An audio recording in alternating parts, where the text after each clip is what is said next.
ನಮಸ್ಕಾರ, ಎಲ್ರಿಗೂ ನನ್ನ ದಿನಚರಿಗೆ ಸ್ವಾಗತ. ಒಂದು ಸ್ಕೂಲ್ ಆ್ಯನ್ಯುವಲ್ ಡೇ ಸಲುವಾಗಿ ಗುಲ್ಬರ್ಗದಲ್ಲಿದ್ದೀನಿ ಇವತ್ತು. ಈ ಒಂದು ಅದ್ಭುತವಾದ ಕ್ಷಣಕ್ಕೆ ಭಾರತವೇ ಸಾಕ್ಷಿಯಾಗಿದೆ. ಈ ಒಂದು ಸೆಲೆಬ್ರೇಷನ್ನಲ್ಲಿ ನಾನಿವತ್ತು ಹೋಸ್ಟಿಂಗ್ ಮಾಡ್ತಾ ಇದ್ದೀನಿ. ಇದು ಸ್ಪೆಷಲ್ ಈವೆಂಟ್ ಯಾಕೆ ಅಂದರೆ, ದಿಲೀಪ್ ರಾಜ್ ಸರ್ ಆದ ನಂತರ ಚಾನೆಲ್ ಕಡೆಯಿಂದ ಒಬ್ಬರು ಉತ್ತಮ್ ಭೂಷಣ್ ಅಂತ ನಿರ್ದೇಶನವನ್ನು ಮಾಡಿದರು ನಮ್ಮ ಮಜಾ ಭಾರತವನ್ನು. ಸೊ ಅವರ ಊರಿನಲ್ಲಿ ಅವರದೇ ಆದಂತಹ ಸ್ಕೂಲ್ನಲ್ಲಿ ಇವತ್ತು ಆ್ಯನ್ಯುವಲ್ ಡೇ ನಡೀತಾ ಇದೆ. ಇದು ನಾನು ಸ್ಟೇ ಆದಂತಹ ಹೋಟೆಲ್ಲು ಓಕ್ಸ್ ಅಂತ ಹೋಟೆಲ್ ಹೆಸರು. ಗುಲ್ಬರ್ಗ ಸೈಡ್ ಹೋದರೆ ಇದು ಬೆಸ್ಟ್ ಪ್ಲೇಸ್, ನೀವು ಆರಾಮಾಗಿ ಸ್ಟೇ ಮಾಡ್ಬೋದು. ತುಂಬ ನೀಟಾಗಿತ್ತು, ತುಂಬ ಬ್ಯೂಟಿಫುಲ್ ಆಗಿತ್ತು ಆ್ಯಂಡ್ ತುಂಬ ಕಂಫರ್ಟಬಲ್ ಆಗಿತ್ತು. ನಮಗೆಲ್ಲ ಗೊತ್ತಾಗೋಯ್ತು. Wow, nice. The Oaks alight GK grand ಹೀಗಿತ್ತು. ಆ್ಯಂಡ್ ಬ್ರೇಕ್ಫಾಸ್ಟ್ನ ಮುಗಿಸಿ ಅಲ್ಲಿ ಅವರ ರಿಲೇಷನ್ಸ್ ಒಂದಷ್ಟು ಜನ ಬಂದಿದ್ದರು. ಅವ್ರನ್ನೆಲ್ಲ ಮಾತಾಡಿಸ್ಕೊಂಡು ವಾಪಸ್ ರೂಮಿಗೆ ಬಂದು ನಾನೇ ನನ್ನ ಕೈಯಾರೆ ಟೀ ಮಾಡ್ಕೋಬೇಕು. ಅಂದರೆ ಆ ಟೀ ಬ್ಯಾಗ್ಸ್ ಇರಬೇಕು, ಆ ಮಿಲ್ಕ್ ಪೌಡರ್ ಇರಬೇಕು, ಶುಗರ್ ಡಿಪ್ ಇರಬೇಕು. ಹೀಗಿದ್ದರೆ ಮಾತ್ರ ನಾನು ಟೀ ಮಾಡಿಕೊಂಡು ಅಥವಾ ಕಾಫಿ ಮಾಡ್ಕೊಂಡು ಕುಡಿಯೋದಕ್ಕೆ ಸಖತ್ ಖುಷಿ ಆಗುತ್ತೆ, ಅದು ಬೇರೆ ಕಡೆ ಹೋದಾಗ.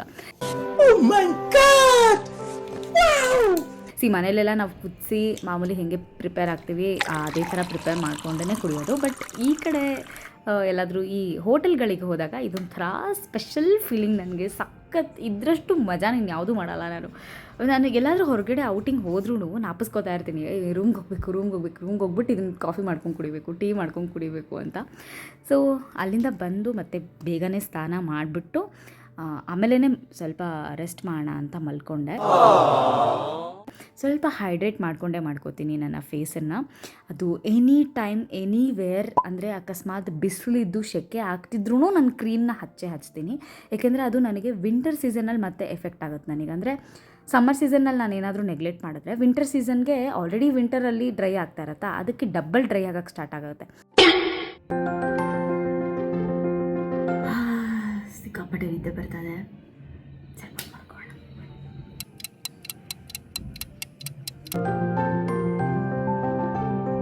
ಐ ಥಿಂಕ್ 1.5 ಅವರ್ ಏನೋ ಚೆನ್ನಾಗಿ ನಿದ್ದೆ ಮಾಡಿದೆ. ಬಿಕಾಸ್ ಟ್ರಾವೆಲಿಂಗ್ ಆಗಿತ್ತಲ್ಲ, ಸಖತ್ ಟಯರ್ಡ್ ಆಗಿತ್ತು. ಅಲ್ಲಿಂದ ಫಟಾಫಟ್ ಅಂತ ರೆಡಿಯಾಗಿ ನಾನು ಈವೆಂಟಿಗೆ ಬಂದೆ. ಈವೆಂಟಲ್ಲಿ ನಿಜವಾಗ್ಲೂ ಒಂದು ವೀಡಿಯೋನೂ ತಗೊಳಕ್ಕಾಗಿಲ್ಲ, ಬರೀ ಫೋಟೋಸ್ ಇದೆ. I'm so sorry. ಯಾಕೆಂದರೆ ನಾನು ಫೋನ್ನ ಯಾರಿಗೂ ಹ್ಯಾಂಡ್ ಓವರ್ ಮಾಡಿ ನಾನು ವೀಡಿಯೋಸ್ ಮಾಡಿಸ್ಕೊಳಕ್ಕಾಗಲಿಲ್ಲ. ಆ್ಯಂಡ್ ಹೋಸ್ಟಿಂಗ್ ಎಲ್ಲ ಮುಗಿದಾದ್ಮೇಲೆ ಲಾಸ್ಟಲ್ಲಿ ನಮ್ಮ ಸರ್ ಬಗ್ಗೆ ನಾನು ಹೇಳಲೇಬೇಕಿತ್ತು. ಸೊ ಇವರೇ ಉತ್ತಮ್ ಭೂಷಣ್ ಸರು. ಅವ್ರ ಬಗ್ಗೆ ಒಂದಷ್ಟು ಹೇಳಿ, ಮತ್ತು ಮಜಾ ಭಾರತದಲ್ಲಿ ಇನ್ನೊಬ್ಬ ಆರ್ಟಿಸ್ಟ್ ಇದ್ದ, ಸೊ ಅವರು ಕೂಡ ಬಂದಿದ್ದರು. ಅವ್ರನ್ನೂ ಎಲ್ಲರೂ ಮಾತಾಡಿಸಿ ಒಂದಷ್ಟು ಫೋಟೋಗಳನ್ನ ತೊಗೊಂಡು ಲಾಸ್ಟಲ್ಲಿ ನಮ್ಮ ಉತ್ತಮ್ ಸರ್ ಮಗಳು ಡ್ಯಾನ್ಸ್ ಮಾಡಬೇಕಂತ 1-2-3 ಡೇಸಿಂದ ಮಾಸ್ಟರ್ ಜೊತೆನೇ ಪ್ರಾಕ್ಟೀಸ್ ಮಾಡಿ ಲಾಸ್ಟಲ್ಲಿ ಪರ್ಫಾರ್ಮ್ ಮಾಡ್ತೀನಿ ಅಂತ ಹೇಳಿ ವೆಯ್ಟ್ ಮಾಡ್ತಿದ್ಲು. So she was just waiting for her time, ಆಯಿತಾ. ಇಂಗ್ಲೀಷು. ಸೊ ಅವರೇ ಮಾಸ್ಟರು. ಇವರೇ ಇವತ್ತಿನ ಇಡೀ ಈವೆಂಟಿನ ಎಲ್ಲ ಮಕ್ಕಳಿಗೂ ಡ್ಯಾನ್ಸ್ ಪರ್ಫಾರ್ಮೆನ್ಸ್ ಹೇಳ್ಕೊಟ್ಟಿದ್ದವರೇನೆ. ಅವ್ರ ಹೆಸರು ಮರ್ತೋಗಿದ್ದೀನಿ, ಸಾರಿ.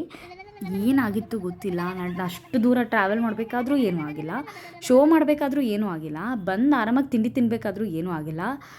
ಸಿಕ್ಕಾಪಟ್ಟೆ ಚಳಿ ಜ್ವರ ಸ್ಟಾರ್ಟ್ ಆಗಿತ್ತು ಅಂದರೆ ನಂಬೋದೇ ಇಲ್ಲ ನೀವು, ಎಷ್ಟು ರೇಂಜ್ಗೆ ಅಂದರೆ ಸಿಕ್ಕಾಪಟ್ಟೆ ಹೈ ಫೀವರು. ಆದರೂ ಟೀ ಮಾಡ್ಕೊಂಡು ಕುಡಿಯೋದು ಮಾತ್ರ ಬಿಟ್ಟಿಲ್ಲ ನಾನು. ಬಿಸಿ ಏನಾದರೂ ಕುಡಿಬೇಕನ್ನಿಸ್ತು. ಸೊ ಟೀ ಮಾಡ್ಕೊಂಡು ಕುಡಿದೆ. ನನ್ನ ಕಣ್ಣೆಲ್ಲ ಫುಲ್ ರೆಡ್ ಆಗಿಬಿಟ್ಟಿತ್ತು, ಮುಖ ಎಲ್ಲ ಕೆಂಪಾಗಿತ್ತು. ಆಮೇಲೆ ಒಂಥರ ಫೇಸು ಒಂದು ರೌಂಡ್ ಊದ್ಕೊಂಡಂಗೆ ಕಾಣಿಸುತ್ತೆ ಗೊತ್ತಾ, ಆ ಥರ ಆಗಿತ್ತು ನನ್ನ ಫೇಸು. ಎಕ್ಸಾಕ್ಟ್ಲಿ ನನಗೆ ಗೊತ್ತಿಲ್ಲ, ಸಡನ್ಲಿ ಯಾಕೆ ಈ ಥರ ಅಂತಲೂ ನನಗೆ ಗೊತ್ತಿಲ್ಲ. ಸಖತ್ ಚಳಿ ಜ್ವರ ಸ್ಟಾರ್ಟ್ ಆಗಿತ್ತು.